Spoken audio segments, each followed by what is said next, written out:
हरे कृष्णा। आज मैं आपको सुना रहा हूँ देवशयनी एकादशी की बड़ी ही दुर्लभ कथाएं। किंतु एक बात का विशेष ध्यान रखिएगा, इन कथाओं को पूरा सुनने से ही सभी मनोकामना पूर्ण होती है। कथाओं को आधा अधूरा सुनने से पूर्ण फल प्राप्त नहीं होता है। तो आइए बड़ी ही श्रद्धा और प्रसन्न चित्त मन से इन कथाओं को सुनते हैं। आषाढ़ मास के शुक्ल पक्ष की एकादशी हरिशयनी, देवशयनी, पद्मा और विष्णु शयनी एकादशी के नाम से प्रसिद्ध है।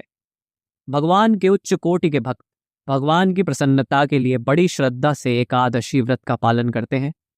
व्रत करने के बदले वे भगवान से सांसारिक सुख, स्वर्ग सुख, योग सिद्धि तथा मोक्ष आदि की अभिलाषा को छोड़कर केवल हरि भक्ति व हरि सेवा ही मांगते हैं। एकादशी व्रत की शुरुआत दशमी तिथि की रात्रि से ही हो जाती है। दशमी तिथि की रात्रि के भोजन में नमक का प्रयोग नहीं करना चाहिए।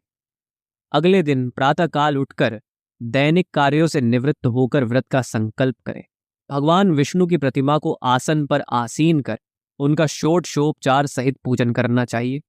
पंचामृत से स्नान करवाकर तत्पश्चात भगवान की धूप, दीप, पुष्प आदि से पूजा करनी चाहिए। भगवान को तांबूल, पुंगी फल अर्पित करने के बाद मंत्र द्वारा स्तुति की जानी चाहिए। इसके अतिरिक्त शास्त्रों में व्रत के जो सामान्य नियम बताए गए हैं उनका सख्ती से पालन करना चाहिए। आषाढ़ मास में पड़ने वाली शुक्ल पक्ष की देवशयनी एकादशी, जिसे भगवान श्री हरि विष्णु का शयनकाल भी कहते हैं, क्योंकि इस दिन से जग के पालनहार भगवान श्री हरि विष्णु 4 माह के लिए क्षीर सागर में योग निद्रा में चले जाते हैं।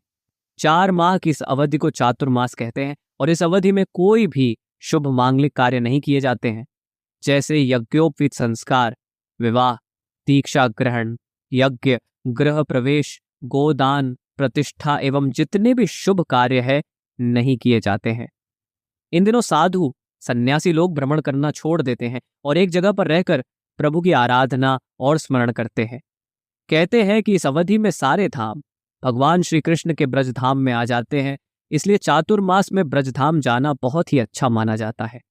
देवशयनी एकादशी का व्रत करने से मनुष्य के सारे किए गए लौकिक पाप का नाश हो जाता है और ब्रह्म वैवर्त पुराण में कहे गए माहात्म्य के अनुसार इस व्रत को करने से मनुष्य की सारी मनोकामनाएं पूर्ण होती हैं। और अगर व्रती चातुर्मास का विधिपूर्वक पालन करे तो उसे मोक्ष के बाद गोलोक में वास मिलने का महाफल प्राप्त होता है। धर्मराज युधिष्ठिर ने श्री कृष्ण से पूछा, हे केशव, आषाढ़ शुक्ल एकादशी को किस नाम से जाना जाता है? इस एकादशी की व्रत विधि क्या है और इस विशेष एकादशी के दौरान किन देवता का पूजन किया जाता है? श्री कृष्ण ने उत्तर दिया, हे युधिष्ठिर, इस एकादशी के बारे में जो कथा ब्रह्मा जी ने नारद जी को सुनाई थी वही मैं तुमसे कहता हूं। ब्रह्मा जी ने नारद जी को बताया, सतयुग में मानदाता नामक एक चक्रवर्ती सम्राट का शासन था। उनके राज्य में प्रजा बहुत सुखी थी, किंतु भविष्य में क्या हो जाए ये कोई नहीं जानता। अतः वे भी इस बात से अनभिज्ञ थे कि उनके राज्य में शीघ्र ही भयंकर अकाल पड़ने वाला है। उनके राज्य में पूरे 3 वर्ष तक वर्षा न होने के कारण भयंकर अकाल पड़ा। इस अकाल से चारों ओर त्राही त्राही मच गई। धर्म पक्ष के यज्ञ, हवन, पिंडदान, कथा, व्रत आदि में कमी हो गई। जब मुसीबत पड़ी हो तो धार्मिक कार्यों में प्राणी की रुचि कहाँ रह जाती है। प्रजा ने राजा के पास जाकर अपनी वेदना की दुहाई दी। राजा तो इस स्थिति को लेकर पहले से ही दुखी थे। वे सोचने लगे कि आखिर मैंने ऐसा कौन सा पाप कर्म किया है जिसका दंड मुझे इस रूप में मिल रहा है। फिर इस कष्ट से मुक्ति पाने के उद्देश्य से राजा सेना को लेकर जंगल की ओर चल दिए। वहां विचरण करते करते एक दिन वे ब्रह्मा जी के पुत्र अंगिरा ऋषि के आश्रम में पहुंचे और उन्हें साष्टांग प्रणाम किया। ऋषिवर ने आशीर्वचनोपरांत कुशल क्षेम पूछा। फिर जंगल में विचरने व अपने आश्रम में आने का प्रयोजन जानना चाहा। तब राजा ने हाथ जोड़कर कहा, महात्मन, सभी प्रकार से धर्म का पालन करता हुआ भी मैं अपने राज्य में अकाल का दृश्य देख रहा हूं। आखिर किस कारण से ऐसा हो रहा है? कृपया इसका समाधान करें। यह सुनकर महर्षि अंगिरा ने कहा, हे राजन, सब युगों से उत्तम यह सतयुग है। इसमें छोटे से पाप का भी बड़ा भयंकर दंड मिलता है। इसमें धर्म अपने चारों चरणों में व्याप्त रहता है। ब्राह्मण के अतिरिक्त किसी अन्य जाति को तप करने का अधिकार नहीं है, जबकि आपके राज्य में एक शूद्र तपस्या कर रहा है। यही कारण है कि आपके राज्य में वर्षा नहीं हो रही है। जब तक वह काल को प्राप्त नहीं होगा, तब तक यह अकाल शांत नहीं होगा। अकाल की शांति उसे मारने से ही संभव है। किंतु राजा का हृदय एक नरपराध शूद्र तपस्वी का शमन करने को तैयार नहीं हुआ। उन्होंने कहा, हे देव, मैं उस निरपराध को मार दूं, ये बात मेरा मन स्वीकार नहीं कर रहा है। कृपा करके आप कोई और उपाय बताएं। महर्षि अंगिरा ने बताया, आषाढ़ माह के शुक्ल पक्ष की एकादशी का व्रत करें। इस व्रत के प्रभाव से अवश्य ही वर्षा होगी। राजा अपने राज्य की राजधानी लौट आए और चारों वर्णों सहित पद्मा एकादशी का विधिपूर्वक व्रत किया। व्रत के प्रभाव से उनके राज्य में मूसलधार वर्षा हुई और पूरा राज्य धन धान्य से परिपूर्ण हो गया। अब भगवान हरि विष्णु की योग निद्रा में जाने की कहानी सुने। असुरों के राजा बलि ने देवताओं को युद्ध में पराजित कर दिया था और स्वर्ग अपने कब्जे में ले लिया था। राजा बलि की वजह से सभी देवता बहुत दुखी थे। दुखी देवता अपनी माता अदिति के पास पहुंचे और अपनी समस्या बताई। इसके बाद माता अदिति ने पति कश्यप ऋषि के कहने पर एक व्रत किया, जिसके शुभ फल से भगवान विष्णु ने वामन देव के रूप में जन्म लिया। वामन देव ने छोटी उम्र में ही दैत्यराज बलि को पराजित कर दिया था। बलि अहंकारी था, उसे लगता था कि वह सबसे बड़ा दानी है। भगवान विष्णु जी वामन देव के रूप में उसके पास पहुंचे और दान में 3 पग धरती मांगी। अहंकार बलि ने सोचा कि ये तो छोटा सा काम है, मेरा तो पूरी धरती पर अधिकार है, मैं इसे 3 पग भूमि दान कर देता हूं।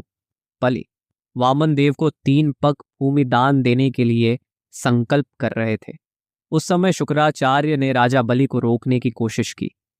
दरअसल शुक्राचार्य जान गए थे कि वामन के रूप में स्वयं भगवान विष्णु हैं। शुक्राचार्य ने बलि को समझाया कि ये छोटा बच्चा नहीं है, ये स्वयं विष्णु हैं, ये तुम्हें ठगने आए हैं, तुम इन्हें दान मत दो। ये बात सुनकर बलि बोला कि अगर ये भगवान हैं और मेरे द्वार पर दान मांगने आए हैं तो भी मैं इन्हें मना नहीं कर सकता हूं। ऐसा कहकर बलि ने हाथ में जल का कमंडल लिया तो शुक्राचार्य छोटा रूप धारण करके कमंडल की दंडी में जाकर बैठ गए, ताकि कमंडल से पानी ही बाहर न निकले और राजा बलि संकल्प न ले सके। वामन देव शुक्राचार्य की योजना समझ गए। उन्होंने तुरंत ही एक पतली लकड़ी ली और कमंडल की दंडी में डाल दी, जिससे अंदर बैठे शुक्राचार्य की एक आंख फूट गई और वे तुरंत ही कमंडल से बाहर आ गए। इसके बाद राजा बलि ने वामन देव को 3 पग भूमि दान करने का संकल्प ले लिया। राजा के संकल्प लेने के बाद वामन देव ने अपना आकार बढ़ाकर एक पग में पृथ्वी और दूसरे पग में स्वर्ग नाप लिया। इसके बाद उन्होंने राजा से कहा कि अब मैं तीसरा पग कहाँ रखूं। ये सुनकर राजा बलि का अहंकार टूट गया। तब बलि ने कहा कि तीसरा पग आप मेरे सिर पर रख सकते हैं। बलि की दानवीरता और वचनबद्धता देखकर वामन देव प्रसन्न हुए और उन्होंने बलि को पाताल लोक का राजा बना दिया और बोले, राजा, तुम जो भी चाहते हो वह वरदान मुझसे मांगो। तब राजा बलि ने कहा कि हे प्रभु, मुझे सांसारिक चीजों की जरूरत नहीं है, मैं तो बस आपको चाहता हूं। मेरी इच्छा है कि आप मेरे साथ पाताल लोक चलें और वहां निवास करें। तब भगवान विष्णु अपने वचन से बद्ध थे, इसलिए वह अपने भक्त बलि के साथ पाताल में चले गए और वहीं रहने लग गए। भगवान विष्णु को पाताल लोक में रहते देख मां लक्ष्मी समेत सभी देवगण चिंतित हो गए। तब मां लक्ष्मी एक दिन गरीब महिला बनकर राजा बलि के पास पहुंची और उसे राखी बांधकर अपना भाई बना लिया। उन्होंने बलि से कहा कि वे भगवान विष्णु को अपने वचन से मुक्त कर दें, ताकि वह वैकुंठ धाम पहुंच सके। फिर राजा बलि ने भगवान विष्णु को अपने वचन से मुक्त कर दिया। तब भगवान विष्णु ने राजा बलि को वरदान दिया कि वह हर साल आषाढ़ माह के शुक्ल पक्ष की एकादशी तिथि से कार्तिक माह के शुक्ल पक्ष की एकादशी तिथि तक पाताल लोक में ही आकर रहेंगे। इस अवधि को योग निद्रा माना जाता है। इस प्रकार भगवान विष्णु ने वामन अवतार लेकर राजा बलि को पृथ्वी और आकाश के अधिकार से मुक्त कर पाताल लोक का राजा बना दिया। श्री हरि भगवान विष्णु की कृपा से आपके सभी मनोरथ सिद्ध हो, आपके जीवन में सुख शांति और समृद्धि का वास हो। अगर आपको हमारी कहानी पसंद आए तो वो आप हमें वीडियो के नीचे दिए कमेंट बॉक्स में बताएं। हम आप तक सही जानकारी पहुंचाने का प्रयास करते रहेंगे। अगर आपको ये कहानी अच्छी लगी है तो इसे लाइक, शेयर एवं सब्सक्राइब जरूर करें। ऐसी ही अन्य वीडियो देखने के लिए जुड़े रहें भक्ति डेस्क से। बोलो भगवान श्री हरि नारायण की जय।